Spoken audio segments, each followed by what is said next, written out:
neuronaux du cerveau humain qui ressemblent aux filaments en fait de la matrice dans l'univers.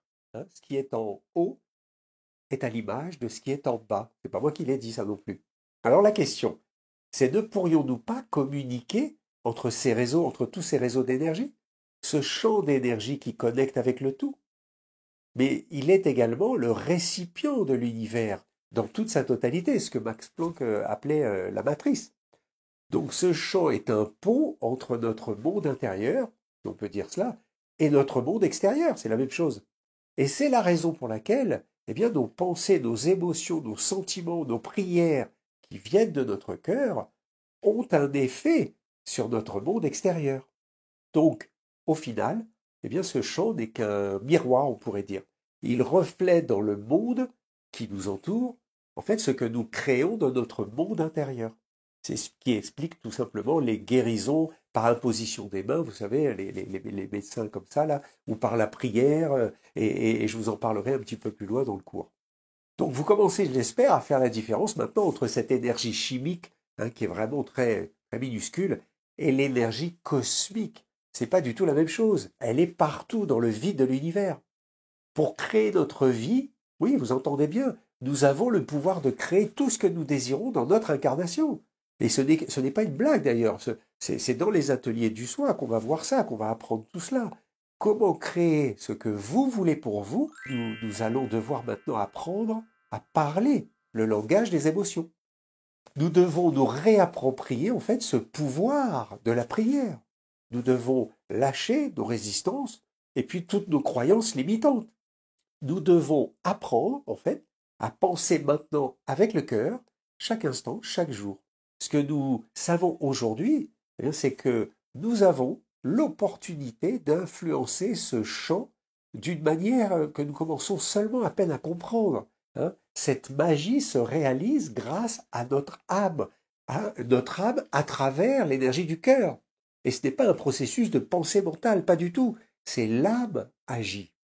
Les pensées sont nécessaires, oui, bien sûr, mais les anciennes traditions ont fait la différence entre les pensées, les sentiments et les émotions, et ce n'est pas du tout la même chose. Hein.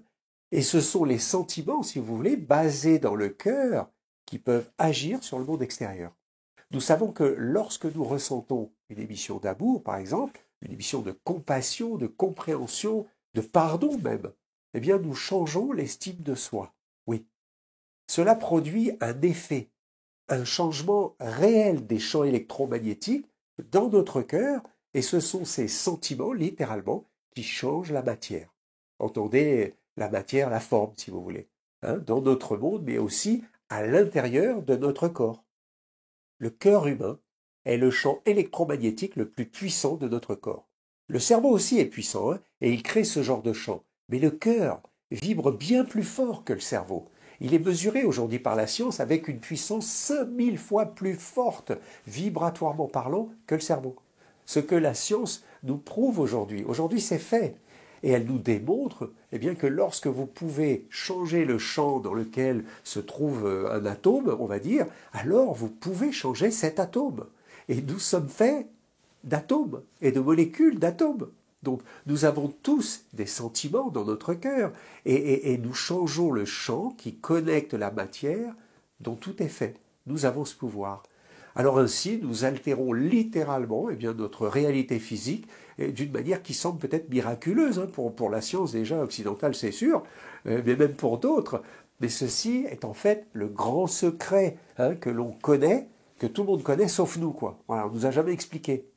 Les pays dits civilisés, là, l'Occident, toutes les cultures, depuis les monastères en Égypte, au Tibet, en Bolivie, en Inde, au Pérou, de toutes les traditions indigènes, chamaniques, et même jusqu'aux petits villages dans les montagnes des Andes, tous savent que nous pouvons vivre cette expérience à l'intérieur de notre corps.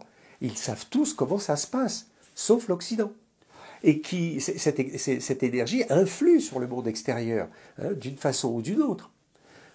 Nos sciences occidentales ne nous ont pas permis d'avoir accès à tout cela jusqu'alors. On nous a caché toutes les vérités. Les notions réductionnistes, la réductrice, je ne sais pas comment on dit, de Newton, de Descartes, du docteur Freud, mais sont maintenant complètement dépassés grâce à la découverte des sciences quantiques. Notre science est bonne, je ne dis pas le contraire, mais aujourd'hui, eh bien, elle comprend qu'elle est très limitée. Hein. Cette sagesse ancestrale aujourd'hui nous ramène à une seule question. Existe-t-il un moyen pour nous, humains, pour que nous puissions utiliser dans nos vies qui influencent non seulement le corps physique, le nôtre, mais également tout ce qui est autour de nous et qui influence aussi notre réalité physique du monde? La réponse, elle est donnée aujourd'hui par la science quantique. La réponse, c'est oui. Oui, il y a un moyen. Toutes les anciennes cultures et traditions indigènes, chamaniques, etc., commencent aujourd'hui par démontrer que tout est connecté. On le sait. Ils nous enseignent en premier que nous faisons partie de ce grand tout et que tout est en nous. Alors bien sûr, ils font ce pas supplémentaire d'expérimenter tout le temps l'opportunité de modifier ces champs, pas nous. Alors ils changent les champs du corps, pour guérir par exemple, mais aussi ceux du monde tout autour de nous, pour créer ce qu'ils désirent, des égrégores vibratoires, s'ils veulent créer, vivre dans un monde meilleur. On les traite de peuples non civilisés, arriérés, mais nous, occidentaux, qu'est-ce que nous avons expérimenté en fait dans nos vies? Nous sommes éduqués dans un monde de dualité, dans un monde d'opposition. On doit tout le temps se battre entre le bien, le mal, entre la richesse ou la pauvreté, entre la guerre et la paix. On en parle assez souvent aujourd'hui. Nous cessons de comparer, d'analyser, de juger, et au mieux, nous pensons être quoi, en fait, la vérité? Nous sommes en compétition permanente entre le bien, entre le mauvais. En fait, cette vie moderne est hyper compliquée pour nous. C'est hyper compliqué et douloureux.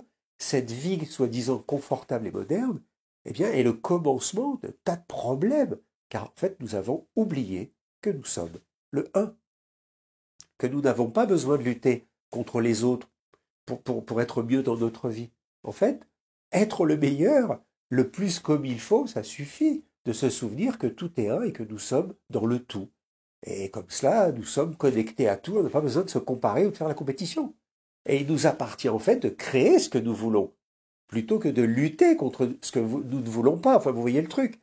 Donc voilà comment nous pouvons garder le corps mécanique qui nous sert de véhicule aujourd'hui pour maintenant expérimenter dans la matière chaque jour les changements à l'intérieur de nous.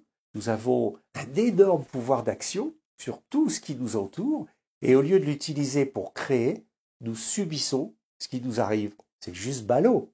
Alors, d'où vient tout ce qui nous arrive, en fait? Comment on tombe dans toutes ces galères qui nous compliquent tant la vie aujourd'hui, à en faire parfois même des maladies, à en tomber malade? J'espère que vous commencez à comprendre exactement là où je veux vous emmener. Je suis tout excité de vous l'apprendre parce que c'est quelque chose d'extraordinaire.